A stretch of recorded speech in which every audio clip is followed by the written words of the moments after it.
Bismillahirrahmanirrahim. This is Ghulam Murtaza Langah, lecturer in education from Government Degree College, Kashmore. Assalamu alaikum to all of you friends. Here we are in complete quarantine due to this pandemic of Corona, COVID-19, which has affected the entire world. It is a contagious virus. We have to be very careful and we don't have to interact socially with anybody. This is the order of Almighty to save our life. Well, students, today we'll learn about an English poem of first year class, Character of Happy Life, which the poem has been written by Sir Henry Wotton, who was a poet of 17th century, and he was also considered to be the religious poet and critic and philosopher, diplomat. This poem also shows his religious bent of mind. He shares how one can be happy. When we talk about happiness, there are some questions which arise in our mind, whether happiness comes from inside us or it is something which is from the outer position, from the outer bodies. So these questions are going to be answered when we read out this poem. Before we read out this poem and learn the explanation of various stanzas of this poem, I have jotted down some key points which you can consider the central idea of this poem. We'll talk and keep on reading these areas. The poem is totally based on religious bent of mind, and the poet thinks that the person who is leading a happy life or is happy, he works by his own will. He does not try to please others. He does not try to make other people happy with him, content with him all the time, but he does what he thinks is right. And we need some protection, some safeguards, some shields to protect ourselves. When we read out this poem, his safeguard, or the person who is leading a happy life, his safeguard is honest thought. He is always honest in his thinking and in his doing as well. He is not jealous. And speaking the truth is his skill. He does his work. He deals with people only by speaking the truth. Speaking the truth saves us from a lot of adversities and troubles which we can see in our society while acting the inverse position, the other way. And he is not the slave of his desires. When we demand more and more while looking at the people living around us, then we become slave of those desires. We do either right or wrong work in order to fulfill or achieve or meet those desires. So the person who is happier in this poem, according to Sir Henry Wotton, is not the servant of his desires.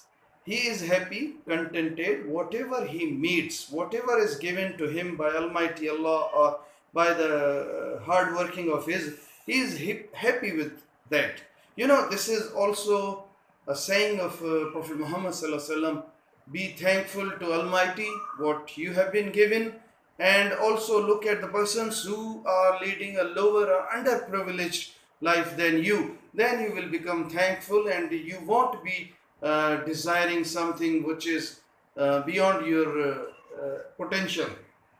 He is not a slave of his desires. He neither cares for his unnecessary praise and negative critic.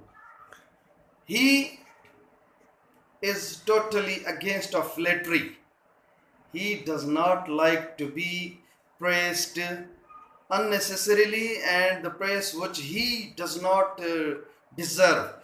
And also he does not care of the persons who become the obstacle and hindrances of his way, the way which he is leading. Life has been given to us. The span is, calculated. We cannot increase it. We can lead it with our deeds, if they are very straightforward, then the life becomes easier and smoother way. He does not think that he must be praised. He keeps his life free from rumors. He does not bother what people are thinking about him in their private lives or in his absentia. What do think he does not care of. You know, these psychological illness or disorders only come to you when you think what do the people think of you. This is some sort of chain which is binding you. Unless you are free from that chain, you won't be able to lead a good life. So this person, these are the characteristics of happy life according to Sir Henry Wotton. This person is free from rumors. He does not think what people think of him in their privacy. He always follows his conscience. Conscience is a gift of God. Conscience is some sort of programming, some sort of software which has been built in us as a human. So that is, I would use some Sindhi words in order to explain it further.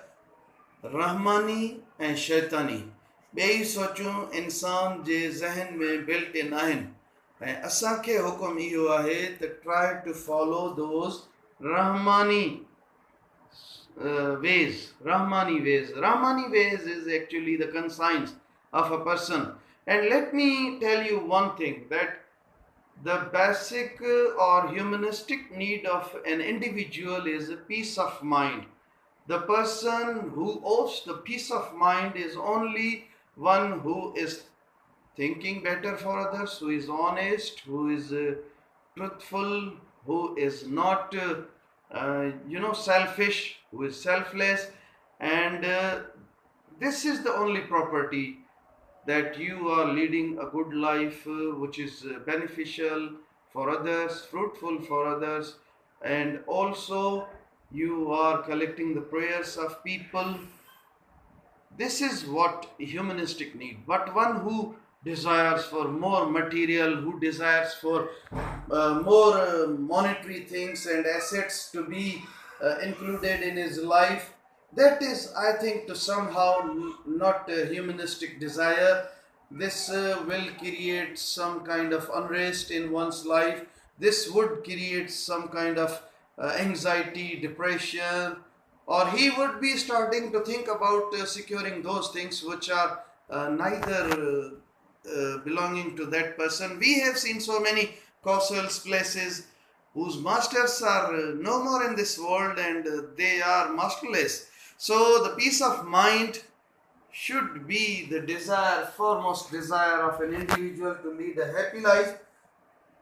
He follows his consciences, he passes or spends his day or time with reading spiritual or religious books and good friends.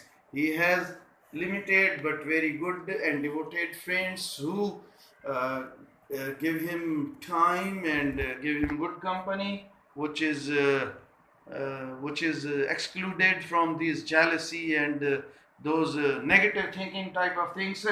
And he prays to God, either late or early.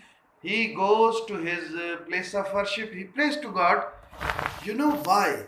He only prays to God because he thinks that God is praiseworthy. God is to be worshipped of. There is no other entity than Almighty in this world to be prayed to. He prays to God not in wish of having his wishes or wills to be completed. No, not at all. He does not pray to God for these material gifts. No, he prays to God because God is for the praying. He prays to God only for his grace, and he is not afraid of failure or success. He does not bother to join any big persons or notable persons where he could be praised or given this sorry, worldly benefits, not at all. He prays to God for his graciousness. He does not have any fear of failure or success. Here I would read out this poem for you again and try to explain verse by verse to you. How happy is he born and taught. Person either has some good things in his genes or receives some good things from the nurtures, from the atmosphere that serveth not another's will. He is not the slave of his own will, or he does not try to please others, whose armor is his honest thought, and simple truth his utmost skill. As I earlier stated that his safeguard is honest thought, and his skill or mastery of doing the works is truthfulness, whose patience are not his masters are. Whose patience not his masters are means he is not the slave of his desires, whose soul is still prepared for death. He does not have collected, he has not collected such an assets which make him fear from death. No, no, no. He is ready and willing to go away in the next phase of life, untied unto the world by care of public fame or private breath. He does not have any.